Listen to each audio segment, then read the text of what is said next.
changing its position, whereas and it's much more interested in the future of the Moubarak regime than it is in the, for example, the deposed Tunisian regime, because of Egypt's strategic place in the region. Ibrahim Arafat in the studio with me. If the administration is radically changing its tone, as Nabila's saying there, doesn't the relationship between the countries, though, still put almost a barrier in the way? Because it's such an important ally, you're not going to get the US jumping that and saying, stop this right now, you are 100% in the wrong, as I think a lot of Egyptian people would want the US to do right now. I think, the calculation of the Egyptian people, is definitely different from the calculation of the American administration. The Egyptian people and the Arab, people in general, hoped that the United States would assist their liberation or the request for liberation, for political emancipation for a long time. But today, I think America has to balance its own strategic interest with its obligation to respect the will of the people.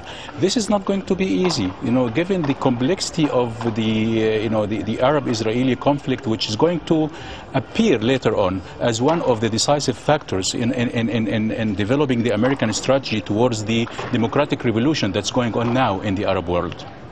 So, Karen. I think all parties involved now in the Egyptian drama, are just playing wait-and-see approach. They have started, like the American administration, they have started to put the rudimentary elements of their new strategy, but this strategy is not full-fledged yet. Ibrahim, thank you for your thoughts on that. That's the political side of things, since we have in the last 10 minutes or so heard from the US Secretary of State Hillary Clinton saying she's deeply concerned, calling for restraint, or calling for the government in Egypt to restrain its security forces. We were surprised from the morning that our transmission via Nilesat was cut off. We're trying to contact Nilesat. They talked to us about some memos came to them from the higher authorities. But thanks for our technical team, they have worked hardly so that they get Al Jazeera Mubashir back on the Nilesat on another or third frequency. They did it with a third party. So thanks to them, now we are back on the Nilesat. Our coverage is a continuous coverage. We're also still on Arabsat, on Hotbird. Alhamdulillah, the feedback from our viewers is very good. Things are moving very fast. We hear that before 25th of January, we hear that there will be big demonstrations in Egypt and a call for demonstration in Egypt. But not all of us took it that serious. We didn't expect that it will be that big action. But we found it serious, and we had, as media, we had to tackle it the appropriate way. If you look at the screens, you can see that the demos are still there. I don't know where it will end, but we are monitoring. We are trying to take the picture to the viewers wherever they are. I can't expect, actually. What's happening in the whole region? Unexpected. It's not easy to expect. Still out in full force, police not taking chances on Wednesday. Egyptians may have been waking up to news of the protests, but little has changed. Traffic, as you can see here in the heart of the capital, has been flowing smoothly, a stark contrast to Tuesday when Cairo's entire center came to a standstill. Tahrir, or Liberation Square, activists say, living up to its name. Thousands remained huddled here for hours in the cold and the dark, until the patience of security forces ran out. Many of the protesters letting out pent-up frustrations that have been building for years from choking economic conditions and ongoing political uncertainty. Dozens of people have been rounded up around the country, interrogations already underway. And the government has issued a clear warning that no more protests will be allowed. But limited gatherings within the confines of the press syndicate and the lawyers' bar did take place. It seems the leniency authorities had initially shown at the beginning of the protests on Tuesday is not likely to be repeated, at least for the time being.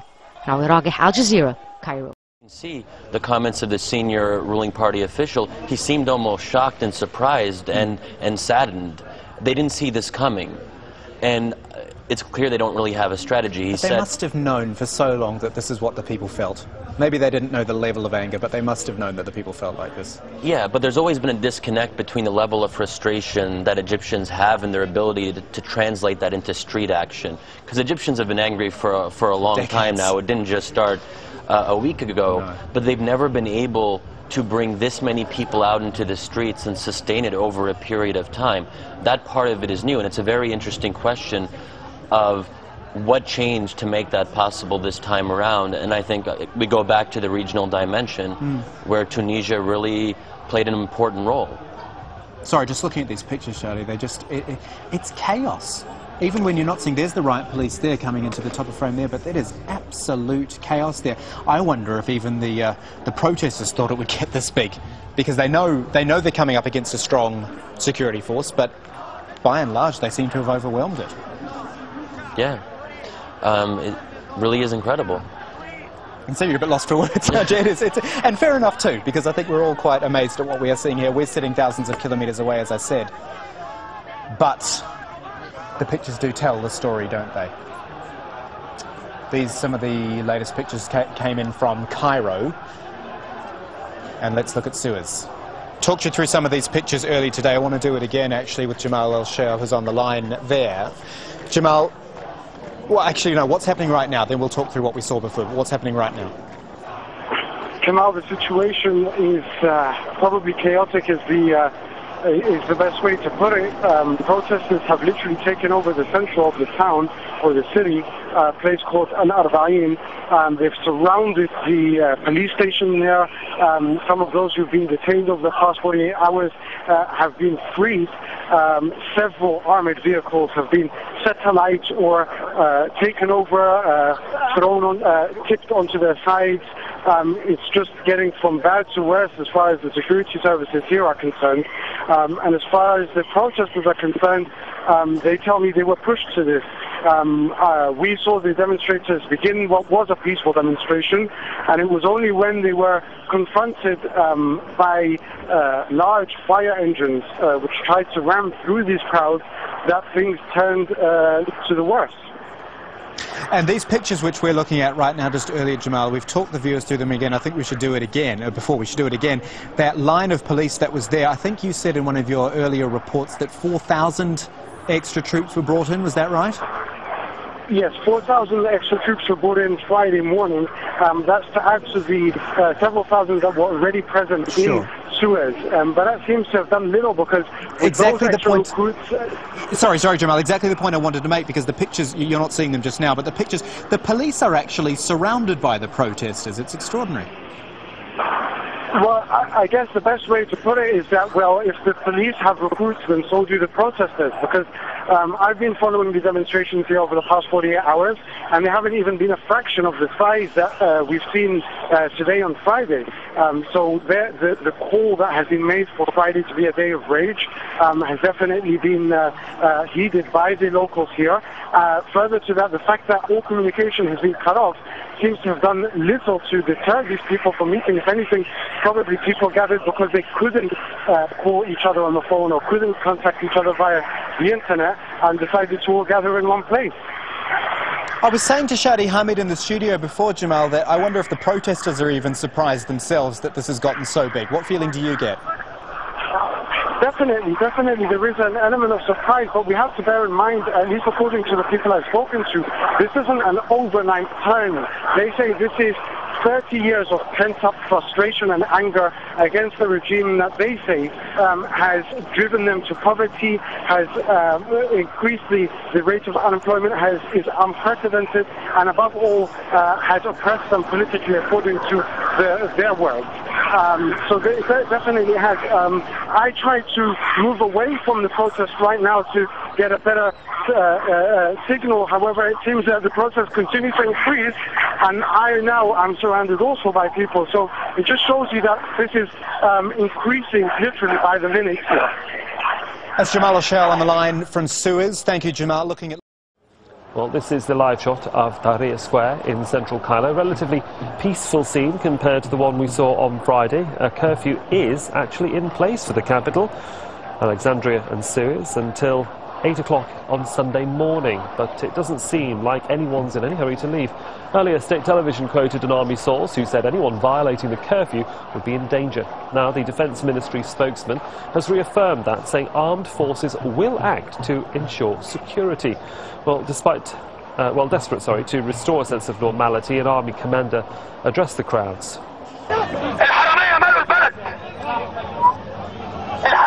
Thugs are everywhere now.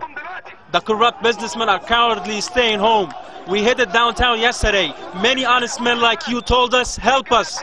There are thugs going around looting and wrecking shops, help us. And they were supporting and helping us in doing so. We cannot separate the good from the bad. We demand one thing and one thing only. I will take off my army uniform and join you on the street. Demonstrate and express yourself as much as you wish, but at night, clear the streets and let us handle the thugs. The anger of grieving Egyptians clamouring for an opportunity to tell the world they want a new president. These extraordinary scenes were filmed outside a morgue in Salam City on the outskirts of Cairo. Inside lay 15 dead bodies. A morgue official told us they all arrived after Friday's protests and their wounds indicate death from live ammunition. Their families say it was fired by Egyptian police. These are images President Hosni Moubarak will not want Egyptians to see. In Tunisia, the deaths of civilians at the hands of police only added to the intensity of demonstrations that eventually forced Tunisia's president to flee the country. Outside, family members wave the victims' government-issued ID cards at our camera and tell us that there is only one thing they demand now. Their president must go as well. We're tired of you. We don't want you. Enough. We hate you. All Egyptians hate you. These families say that in Friday's demonstrations, where media was not present, police bypassed tear gas and rubber bullets, going straight to live rounds. Increasingly high death toll at just a handful of Egypt's morgues that Al Jazeera could independently verify suggests a brutal crackdown. These images are from Alexandria in Egypt's north. An Al Jazeera correspondent counted 23 bodies here and another 15 in Suez. The Egyptian government claims those who were shot dead were all looting buildings, but another hospital source told Reuters that 2 children, aged 7 and 4, were also killed. Police have now all but evaporated from Cairo's streets, leaving the military or even civilians to play the role of traffic police, and a president very much under siege from his people. Dan Nolan, Al Jazeera, Cairo.